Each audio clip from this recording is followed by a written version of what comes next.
Vedanta Swamin iti namine. Namaste Saraswate Deve Gauravani Pracharine Nirvisesha Shunyavadi Paschatya Deshatarine. Jai Sri Krishna Chaitanya Prabhu Nityananda Sri Advaita Gadadhara Sri Vasadi Gaura Bhakta Vrinda. Hare Krishna, Krishna Krishna, Hare Hare, Hare Rama, Rama Rama, Hare Hare. Om Namo Bhagavate Vasudevaya. Om Namo Bhagavate Vasudevaya. Om Namo Bhagavate Vasudevaya. Hare Krishna, we'll be discussing from chapter 2, text 1.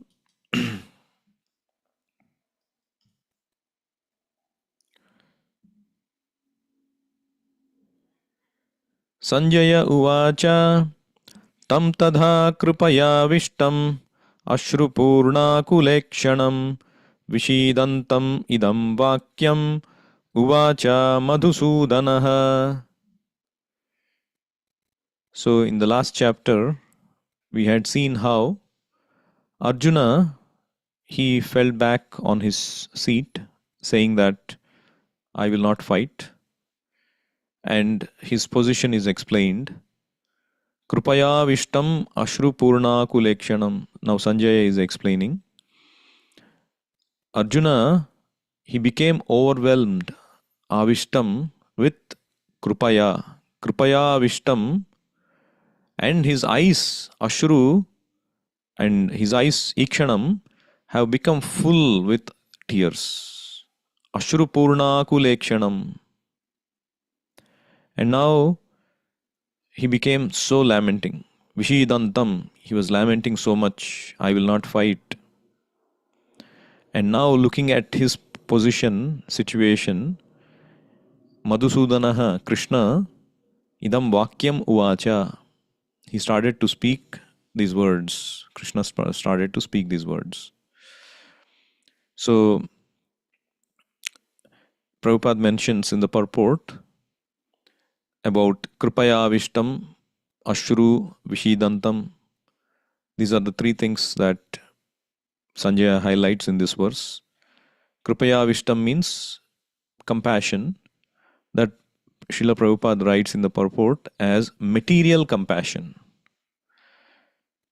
Vishidantam means lamentation.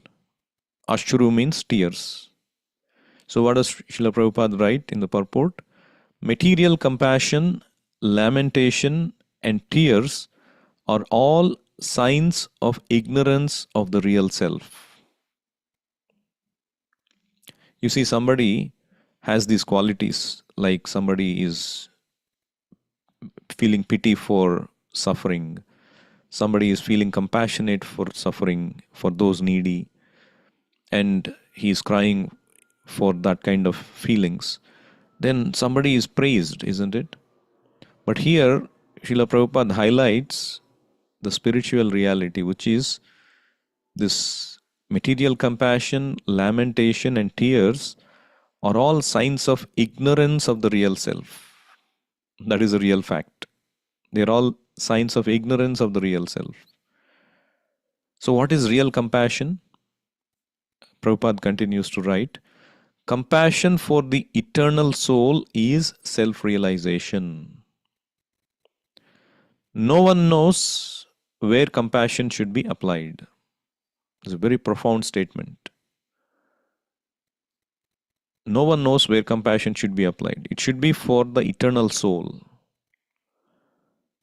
Because compassion for the dress of a drowning man is senseless.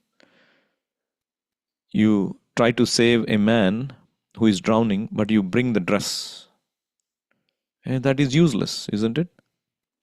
So a man fallen in the ocean of nations, similarly we are all in the ocean of nations. We cannot be saved simply by rescuing our outward dress, which is this gross material body. So people in general, they question, or usually a lot of people, they have good regards for philanthropy. And there are a lot of philanthropists who are rich people. They want to do good for the welfare of the society, for the people who are needy. charitable, and so on and so forth. And sometimes we try to segregate philanthropy from spirituality. And people, they say, oh, I'm not spiritual, I'm philanthropic. I want to actually do some tangible help to people. So their assumption is that spirituality is completely different from philanthropy. Actually, spirituality includes philanthropy, and it is the best philanthropic method, particularly the Krishna consciousness spirituality. Of course, there are many things that go in the name of spirituality, but the right spirituality is Krishna consciousness, and that includes philanthropy. How? Very simple example. Say you find somebody needy on the street, a beggar, a small boy begging for food. Of course, philanthropy means you give some help, you give money, you give food. That will, of course, relieve some suffering for the boy. But the next day, the same problem happens. The right help is you take the boy to his rich father. The boy does not know that his father is rich. You bring the boy back to Krishna. That solves all the problems. So by giving Krishna consciousness, that is the best philanthropy. Sometimes people ask this question. We get this question a lot. Why do you spend so much on building temples, gorgeous temples? Or why do you spend so much on elaborate abhisheka, decorations, deity worship? You could as well use that money to feed the poor, to give to the needy. It appears very logical question. That's why people say, oh, I like philanthropy than spirituality. It appears very logical, isn't it? But you see, however rich you may be, however philanthropic you may be, you still have a family, isn't it? You still have a good house. Particularly if you are rich and are able to do some philanthropy, you have basic amenities you can afford easily. You have children. Why do you have children? Why not adopt somebody? There are so many children who are orphans. Why you have children and spend money on them? Use that money for helping the orphans? No, we want to have our children. We want to have our cars. We want to have our house. We want to have our spouses, our family, relatives, society. We want to go for a party. We want to go to a restaurant with family or a movie. Do so many things. Why? Because after all, yes, as much as we may be philanthropic, we are still rasa seeking individuals, happiness seeking individuals. We want happiness. Ultimately, we want relational happiness. We want the happiness that comes from exchanging our rasa with different relations. So this is what actually gives happiness to a spirit soul. You cannot artificially stop it. But the Shastra says that our real happiness lies when we resurrect our relation with Krishna. That is our real happiness. We are all originally related to Krishna in different categories, either as a servant or as a friend or as a parent or as a lover or in neutral attitude, praising the greatness of God. So in these 5 categories we are related to Krishna, and when we resurrect our relation to Krishna, we get the highest happiness. So this Krishna consciousness, the processes of deity worship or abhisheka or festivals, any action we celebrate in Krishna consciousness is the process of reviving our relation that gives the happiness, the real happiness to the soul for which we are hankering. If we don't get that happiness, we will seek for this material happiness. And by doing these processes, our heart is getting cleansed. The gorgeous temples are attracting the masses of people to come and see Krishna, the deity, by which one's material miseries are all eradicated, by tasting Krishna Prasadam, by chanting the holy names. And it is also satisfying our hankering for happiness, the real happiness with somebody that we, part of our family. Krishna is our family. He is our eternal family, the real family.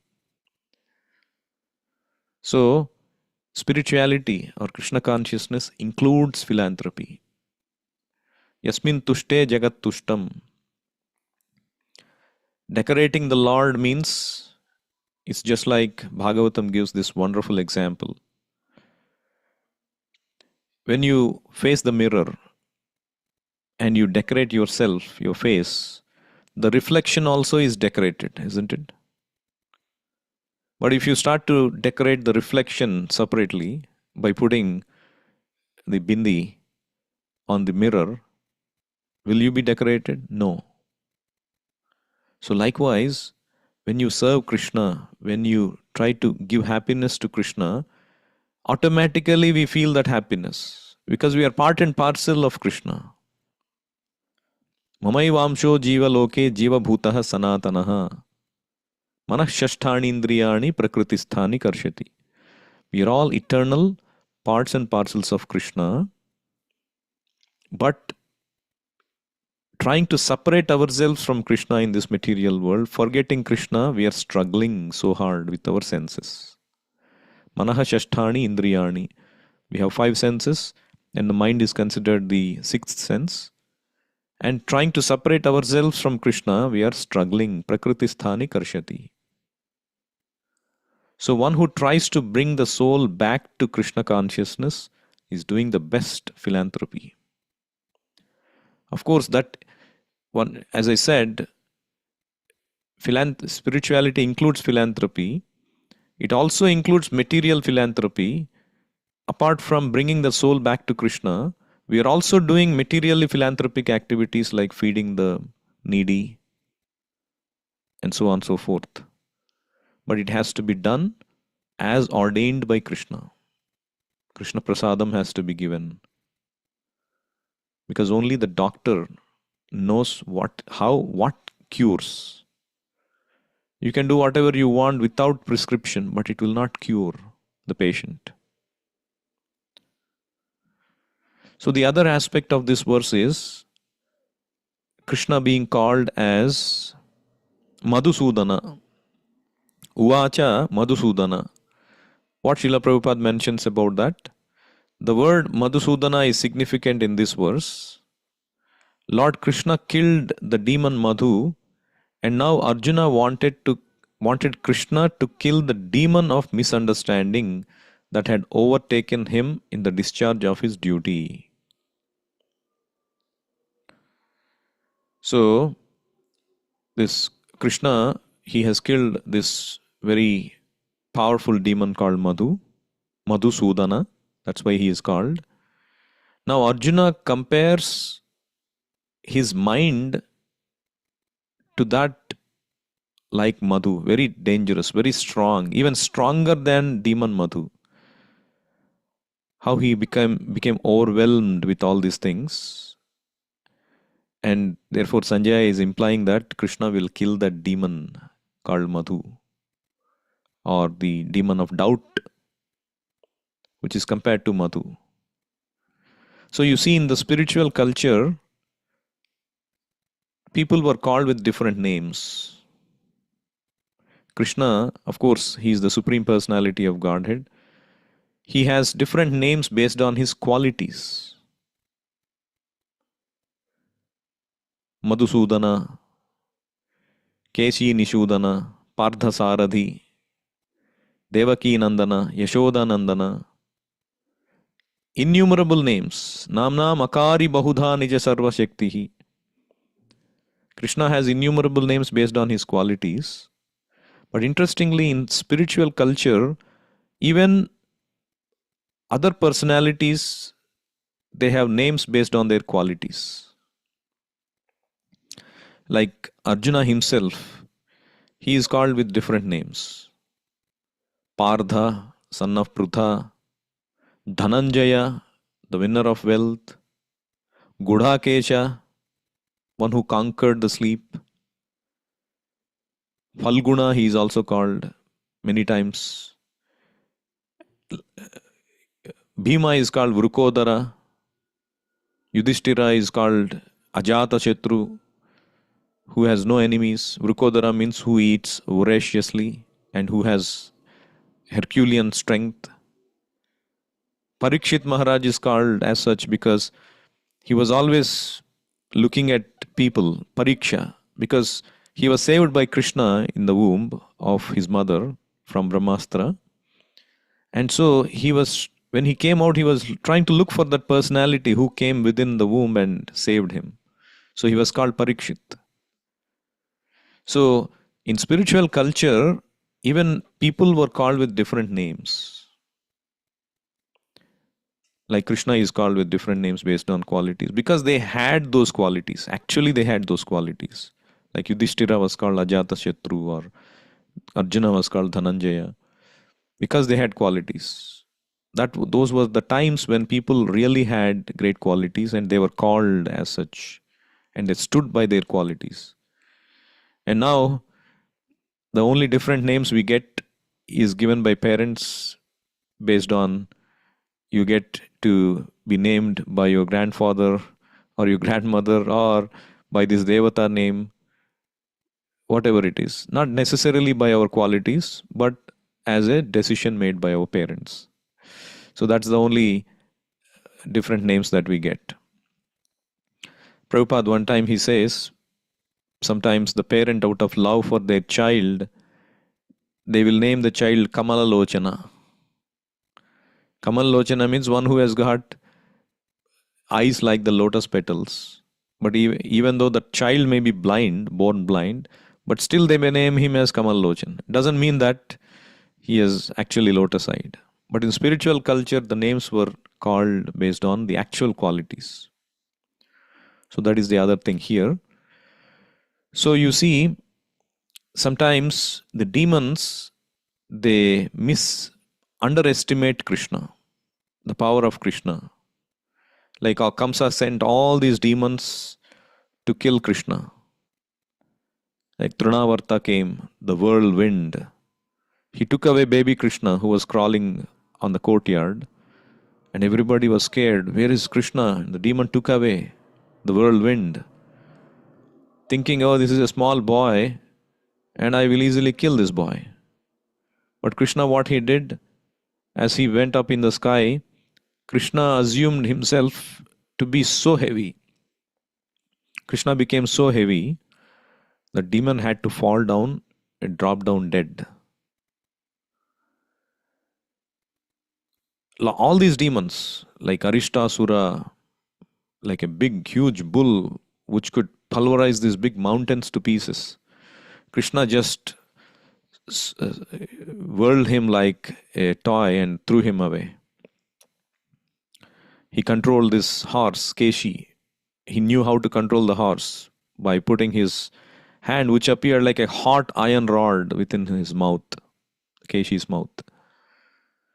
So the demons, they look at Krishna's physical form or his age, they underestimate. This is what can this boy do? I can easily kill.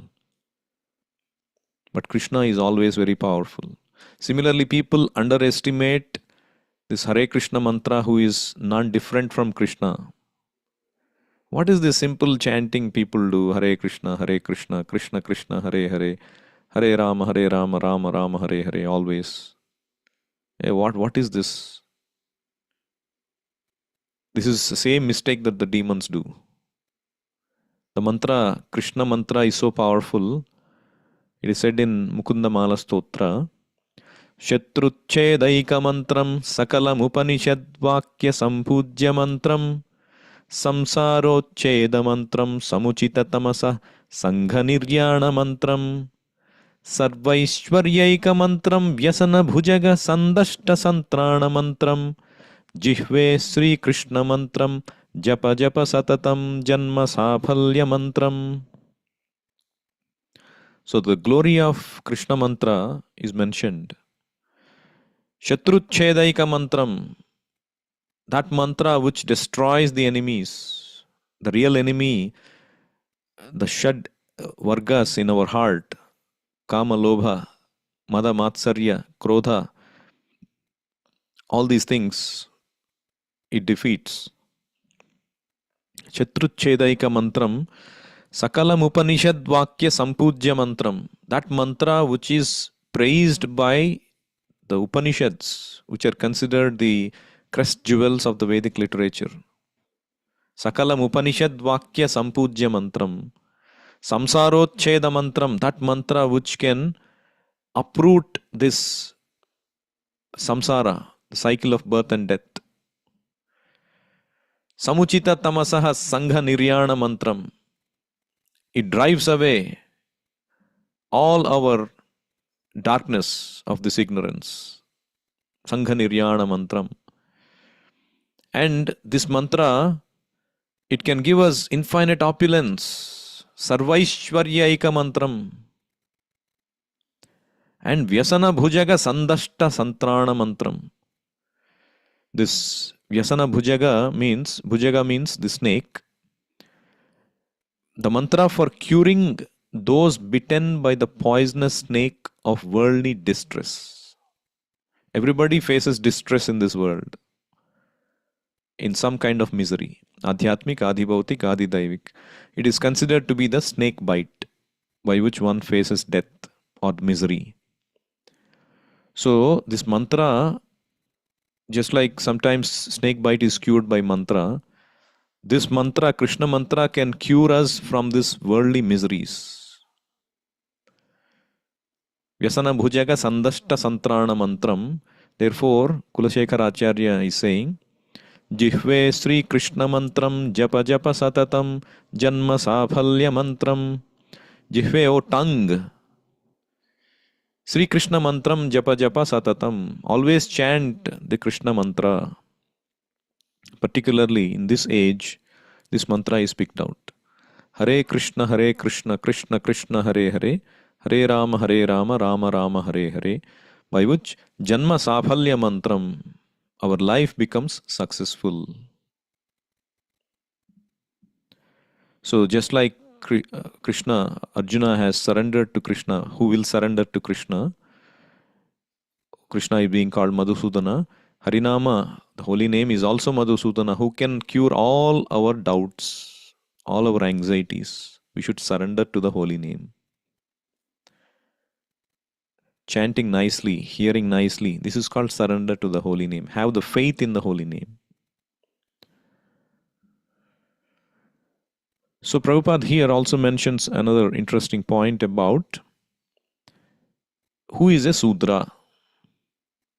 One who does not know this, know what? One who does not know that, what is real compassion?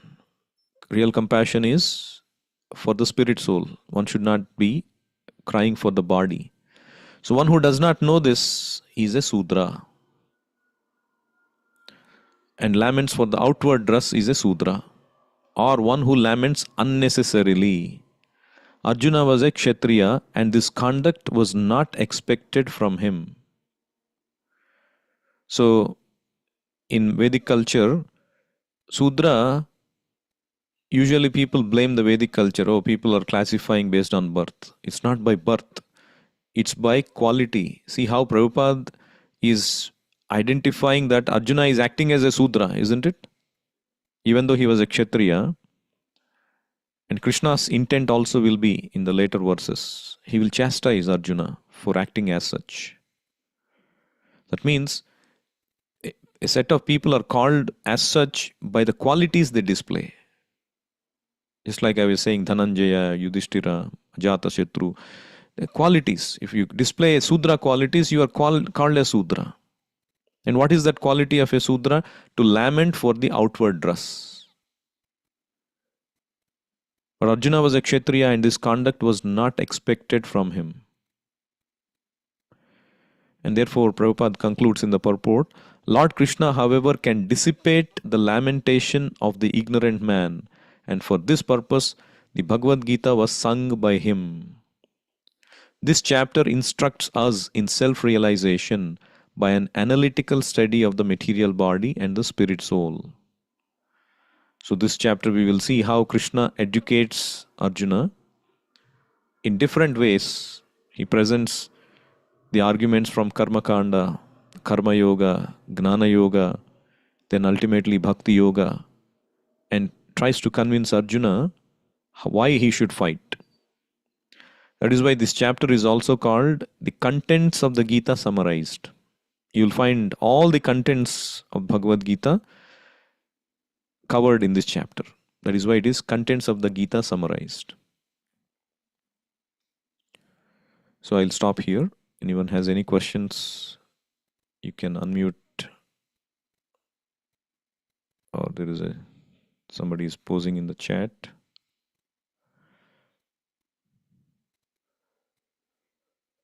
So the question is philanthropy versus spirituality explained nicely. How about religious versus spirituality? It's a very good question. So again, people sometimes have this doubt, or they say, I'm spiritual but not religious. So people think that religion and spirituality are different. In one place, Prabhupada very nicely explains the difference between spirituality and religion. Spirituality without religion is mental speculation, and religion without spirituality is fanaticism. What does it mean? So if you practice spirituality without the conception of God and religion or scripture, then it is only mental speculation. Because your mind can come up with all kinds of theories which are not actually based on the fact, the Shastra. Shastra Pramana, Shabda Pramana has to be accepted. Otherwise, the mind, we are all conditioned. We have 4 defects. We are illusioned. We have imperfect senses. We try to cheat others. We have tendency to cheat others. And we are prone to mistakes. So with these defects, we cannot understand what is real truth. Achintya khaluye bhava natam starkena yojayet. Merely by logic, we cannot ascertain. So you have to accept the Shabda Pramana, which is giving the real truth. And that Shabda Pramana is establishing Krishna as the Supreme Personality of Godhead. We are all part and parcel of Krishna, and the method to come back to Krishna consciousness. So ignoring the Shastra, if you practice spirituality, that means spirituality without religion is just mental speculation. It's not complete. Similarly, if you practice religion as a blind fanaticism without understanding the real tattva, real philosophy, who we are, what the purpose of life, that is fanaticism. So the real science is both of them go hand in hand, spirituality and religion. So in other words, true religion includes spirituality, and true spirituality includes true religion. They are inseparable. I hope that clarifies your question. If not, please feel free to ask further clarifying question.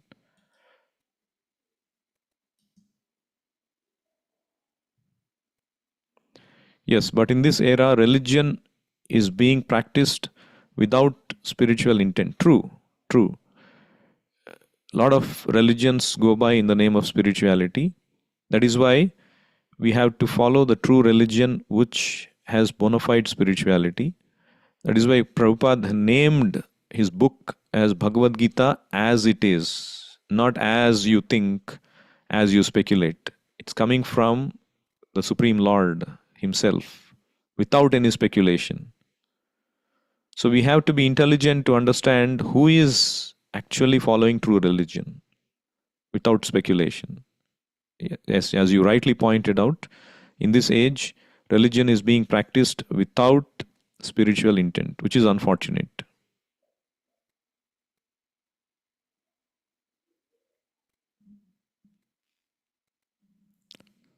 Right?